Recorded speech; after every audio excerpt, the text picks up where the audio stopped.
Sahabat-sahabat Kristus, suatu sukacita besar di surga kita dapat berjumpa dalam saat teduh hari ini.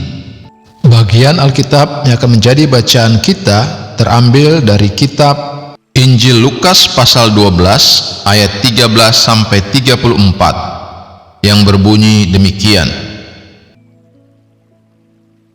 Orang kaya yang bodoh. Seorang dari orang banyak itu berkata kepada Yesus, "Guru, katakanlah kepada saudaraku, supaya ia berbagi warisan dengan aku." Tetapi Yesus berkata kepadanya, "Saudara, siapakah yang telah mengangkat aku menjadi hakim atau pengantara atas kamu?" Katanya lagi kepada mereka, "Berjaga-jagalah dan waspadalah terhadap segala ketamakan, sebab walaupun seorang berlimpah-limpah hartanya, hidupnya tidaklah tergantung daripada kekayaannya itu." Kemudian ia mengatakan kepada mereka suatu perumpamaan, katanya, "Ada seorang kaya, tanahnya berlimpah-limpah hasilnya. Ia bertanya dalam hatinya, 'Apakah yang harus aku perbuat? Sebab aku tidak mempunyai tempat di mana aku dapat menyimpan hasil tanahku.' Lalu katanya, 'Inilah yang akan aku perbuat. Aku akan merombak lumbung-lumbungku, dan aku akan mendirikan yang lebih besar, dan aku akan menyimpan di dalamnya segala gandum dan barang-barangku. Sesudah itu aku akan berkata kepada jiwaku, jiwaku, ada padamu banyak barang, tertimbun untuk bertahun-tahun lamanya.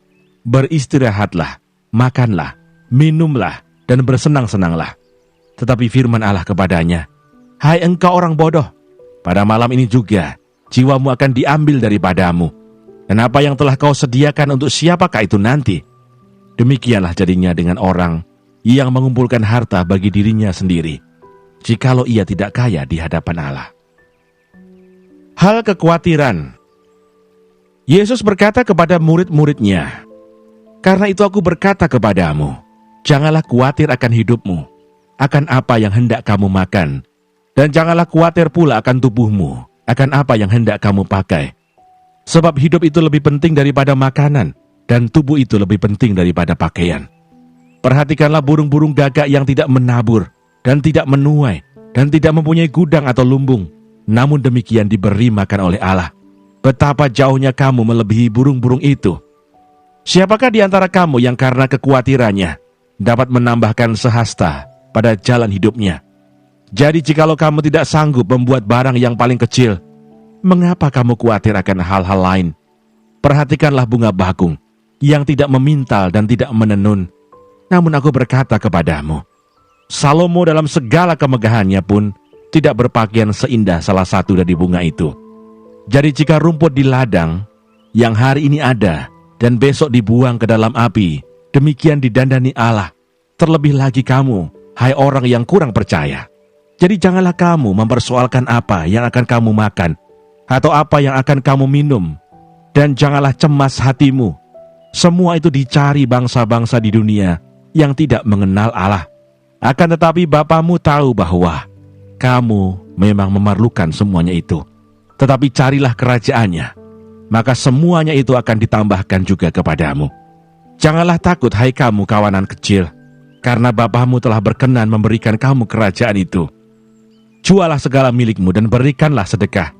Buatlah bagimu pundi-pundi yang tidak dapat menjadi tua, suatu harta di sorga yang tidak akan habis, yang tidak dapat didekati pencuri, dan yang tidak dirusakkan ngengat.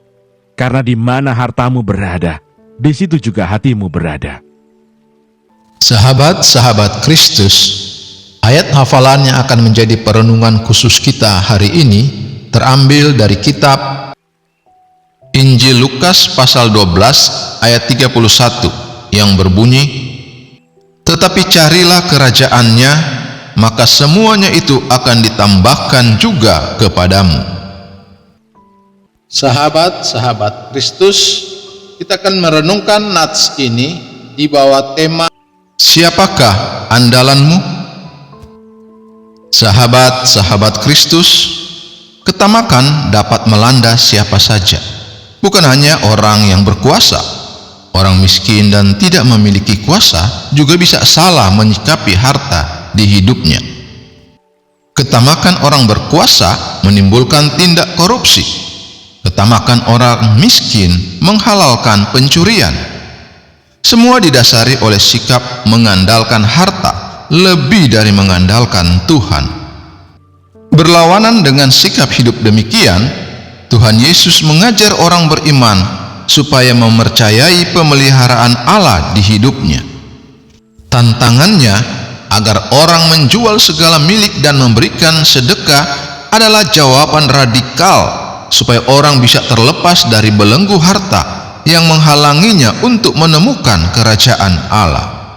Sahabat-sahabat Kristus, ketamakan manusia yang menimbun harta akan menyebabkan ketidakseimbangan, ketidakadilan, dan kecemburuan sosial. Pesan ini tidak hanya berbicara pada zaman itu, karena adanya ketimpangan sosial antara orang miskin yang tertindas oleh penjajah dan kalangan orang kaya yang berkolusi dengan penguasa. Namun juga berbicara untuk saat ini dan di negeri ini, di mana banyak terjadi kolusi antara pemegang kuasa dan uang untuk memperkaya diri. Sahabat-sahabat Kristus, hidup yang mengandalkan Tuhan membuahkan sikap hidup mau berbagi. Sebaliknya, hidup yang mengandalkan harta membuat orang tamak dan mementingkan diri sendiri. Tuhan tahu kita memerlukan harta untuk hidup, tetapi harta itu sama sekali tak boleh menjadi andalan. Tuhan Yesus menghendaki agar kita mencari kerajaan Allah lebih dahulu, baru yang lain akan ditambahkan. Tuhan kita tak pernah ingkar janji. Maka ketika kita mengandalkan pemeliharaan Tuhan, kita tak akan kecewa. Sahabat-sahabat Kristus, ingatlah, ketamakan adalah usaha memperoleh bagian hidup yang merusak hidup itu sendiri. Terpujilah Kristus, haleluya. Tuhan memberkati dan menyertai kita semua. Amin.